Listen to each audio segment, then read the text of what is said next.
అయిపోయిన Colgate పేస్టులు waste అని పడేసాం, కానీ వీటిని కట్ చేసి యూజ్ చేసుకున్నాం అనుకోండి, ఇంట్లోకి ఒక విధాలుగా కాదండి పలు రకాలుగా వీటిని క్లీన్ చేసుకోవడానికి యూజ్ అవుతాయి. ఒక బౌల్లో కొన్ని వాటర్ని వేసుకున్నాక కట్ చేసుకునే పేస్ట్ ఉంది కదండి, దాని అంతటిని కూడా ఈ వాటర్లో పూర్తిగా కలిపేసేయండి. పేస్ట్ ఎక్కువగా ఉంటే కొన్ని వాటర్ని యాడ్ చేసి పూర్తిగా కలుపుకున్న తర్వాత వీటిలో ఇంకా ఏ లిక్విడ్ని కానీ దేన్ని కూడా కలపాల్సిన పని లేదండి. దీంట్లో ఒక క్లాత్ను ఇలా తడిపేసిన తర్వాత మన ఇంట్లో డ్రెస్సింగ్ టేబుల్ అద్దాలు కానీ మామూలుగా వాషింగ్ ఏరియాలో ఉండే అద్దాలు ఏ అద్దాలైనా సరేనండి, వాటిపైన సోప్ మరకలు పడి వాటర్ మరకలు పడి జిడ్డుగా తయారవుతుంది కదా, అలాంటి వాటిపైన కూడా ఇలా క్లాత్ను వేసి క్లీన్ చేసుకున్నాం అనుకోండి, ఆ మరకలు అనేవి చాలా సింపుల్గా తొలగిపోయి అద్దం అనేది చాలా నీట్గా కనబడుతుంది.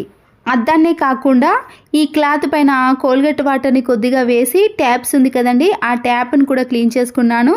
మరకలు అనేవి చాలా ఈజీగా తొలగిపోయాయండి. కోల్గేట్ పేస్ట్తో క్లీన్ చేసుకున్నారనుకోండి మంచి షైనింగ్లోకి కూడా వస్తాయి. అద్దం చూసారు కదండి ఎంత నీట్గా కనబడుతుందో. అదే వాటర్లో మరొకసారి ఇలా క్లాత్ను తడిపేసి ఫ్రిడ్జ్ పైన కూడా ఎంత డస్ట్ పడిందో దాన్ని కూడా ఇలా కోల్గేట్ వాటర్లో తడిపేసి క్లాత్తో క్లీన్ చేసుకున్నారనుకోండి చాలా నీట్గా అవుతుంది. అయితే ఫ్రిడ్జ్ను క్లీన్ చేసేటప్పుడు మాత్రం స్విచ్ని ఆఫ్ చేసి క్లీన్ చేసుకోవాలండి. ఇప్పుడు ఫ్రిడ్జ్ డోర్ని మొత్తాన్ని కూడా క్లీన్ చేసుకుంటున్నానండి. ఇలా 3 వైపులా కూడా మనము ఫ్రిడ్జ్ మొత్తాన్ని క్లీన్ చేసుకున్నాం అనుకోండి చాలా నీట్గా కనబడుతుంది. ఇలా క్లీన్ చేసుకున్నారనుకోండి ఫ్రిడ్జ్ అనేది మళ్ళీ కొత్తదానిలా కనిపిస్తుందండి, అంత నీట్గా తయారవుతుంది. అలాగే మరొకసారి వాటర్లో తడిపేసి స్లైడింగ్ డోర్లు కానీ విండో డోర్స్ ఉంటాయి కదండి, వాటిని కూడా నేను దీంతోటే క్లీన్ చేసుకుంటాను. చాలా నీట్గా అనిపిస్తాయండి. కోల్గేట్ వాటర్ని కిచెన్ సింక్లో గిన్నెలన్నీ క్లీన్ చేసిన తర్వాత కొద్దిగా ఈ వాటర్ని వేసి స్క్రబ్బర్తో క్లీన్ చేసుకున్నారనుకోండి, ఈ కిచెన్ సింక్ కూడా తలతల మెరిసిపోతుందండి, అంత నీట్గా కనిపిస్తుంది. కిచెన్ సింక్లో ఏదైనా బ్యాడ్ స్మెల్ ఉన్నా కూడా పూర్తిగా పోతుందండి. మిగిలిన వాటర్తో వాష్రూమ్ని కూడా క్లీన్ చేసుకుంటున్నానండి. వాష్రూమ్లో ఇలా గారపట్టిన మరకలు ఎక్కువగా ఉన్నప్పుడు కోల్గేట్ వాటర్ని ఈ వాష్రూమ్లో వేసేసి బ్రష్తో క్లీన్ చేసుకున్నారనుకోండి ఎంత గారపట్టిన మరకలైనా సరేనండి చాలా బాగా క్లీన్ అవుతాయి.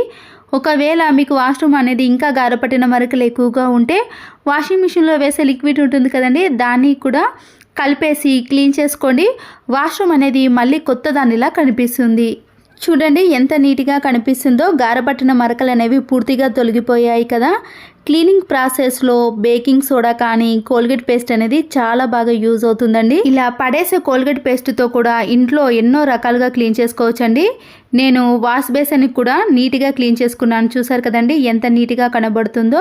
మరొకటి ఎన్నో ప్లాస్టిక్ కవర్లు ఉంటాయి కదా, మామూలుగా ఉండే ప్లాస్టిక్ కవర్లు కానీ లేదా సూపర్ మార్కెట్లో సరుకులు తెచ్చే కవర్స్ ఉంటాయి కదా, వాటినైనా యూజ్ చేసుకోవచ్చండి. నేను ఇక్కడ సరుకులు తీసుకున్న కవర్ని తీసుకొని 3 వైపులా కూడా పూర్తిగా ఓపెన్ చేసుకోవాలండి. ఇలా కవర్ని పూర్తిగా ఓపెన్ చేసిన తర్వాత ఒక కవర్ని ఇలా ముందుగా పరుచుకొని దానిపై మొత్తం కూడా ఇలా సన్నుపును వేసుకోవాలి. ఇలా వేసిన తర్వాత వంట నూనె ఉంటుంది కదండి, ఆ వంట నూనెను కూడా ఇలా స్పూన్తో సాల్ట్ అయితే ఎలా వేసామో ఆయిల్ని కూడా అలాగే వేసేయాలి. అలాగే మరొక కవర్ని కూడా తీసుకొని ఇదే ప్రాసెస్లో ఇలా రెండింటిని కూడా వేసుకోవాలి. మామూలుగా ఒక సాల్ట్ని వేసామనుకోండి సాల్ట్ అనేది ఒక దగ్గరికి వచ్చేస్తుంది కదా, ఇలా నూనెను మొత్తం కూడా సాల్ట్గా పట్టే విధంగా అప్లై చేసుకోవాలి. అప్పుడు కవర్ మొత్తం కూడా స్ప్రెడ్ అయిపోతుంది. ఇలా 2 కవర్ల పైన సాల్ట్ను నూనెను పూర్తిగా అప్లై చేసుకున్న తర్వాత ఒక కవర్ని ఇంకొక కవర్ పైన పెట్టి పూర్తిగా సాల్ట్ ఇలా అంటుకున్న తర్వాత డీప్ ఫ్రిడ్జ్లో ఐస్ అనేది చూడండి ఎలా కట్టిందో. దీనివల్ల మనకి కరెంటు బిల్లు కూడా చాలా ఎక్కువగా వస్తుంది కదండి. సాల్ట్ను ఆయిల్ని అప్లై చేసిన కవర్ని ఇలా కింది వైపున మనము డీప్ ఫ్రిడ్జ్లో ఎక్కడైతే ఐస్ ఎక్కువగా కడుతుందో ఆ ప్లేస్లో ఈ కవర్ని పెట్టేసేయండి. సైడ్లో కూడా ఐస్ ఎక్కువగా ఉంది కదండి, నేను మరొక కవర్ని కూడా ఇలా సైడ్లో పెట్టేశాను. డీప్ ఫ్రిడ్జ్లో ఐస్ ఎక్కువగా ఎక్కడ ఉందో ఆ ప్లేస్లో ఇలా పెట్టేసిన తర్వాత మీరు ఒక 5-6 అవర్స్ తర్వాత డీప్ ఫ్రిడ్జ్ను ఓపెన్ చేసి చూపిస్తున్నాను చూడండి. ఐస్ అనేది ఇలా పూర్తిగా కరిగిపోతుందండి. ఎందుకంటే మనము దీనికి ఆయిల్ని సాల్ట్ను అప్లై చేసాం కాబట్టి ఐస్ కట్టకుండా మనకి కరెంటు బిల్లు కూడా చాలా వరకు తగ్గిపోతుందండి. కవర్ని పెట్టకుండా డైరెక్ట్గా సాల్ట్ వేసామనుకోండి ఒక్కసారి ఐస్ అనేది పూర్తిగా కరిగిపోతుంది. కానీ ఇలా పర్మనెంట్గా ఐస్ కట్టకుండా ఉండాలి అంటే కవర్ పైన సాల్ట్ను ఆయిల్ని అప్లై చేసి డీప్ ఫ్రిడ్జ్లో పెట్టేసామనుకోండి, ఐస్ అనేది అస్సలకే కట్టదు. పిల్లలకు పాలల్లో కలిపేది కానీ లేదా కారము, పంచదార, టీ పొడి ఇవన్నీ ఉంటాయి కదండి, ఆ బాక్సులకు మనము ఇలా ఒక టేపును వేసేసాక స్పూన్తో మనము ఏదైనా ఎక్కువగా తీసుకున్నప్పుడు అది అందులోనే పడుతుంది, కానీ బయట కింద అస్సలకే పడదండి.